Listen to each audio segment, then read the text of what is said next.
सैनिकों, आज्ञा महाराज। तलवार उठाओ और इन राष्ट्रद्रोहियों के रथ से कर वसूलो। जो आज्ञा महाराज। बस बस, अब अपना सीना खोलकर तैयार हो जाओ।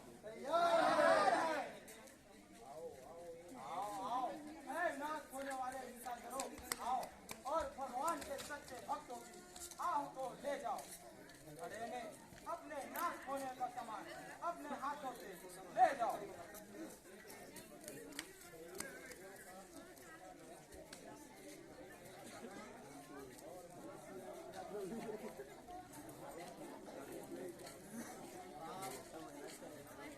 समाज बताता है घड़े में विध्वंस का, घड़े के छूटते ही होगा नाम वंश का।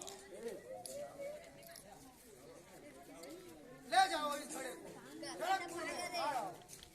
गढ़ की धमकियों से हम नहीं डरते हैं, कुत्तों के भौंकने की परवाह हम नहीं करते हैं।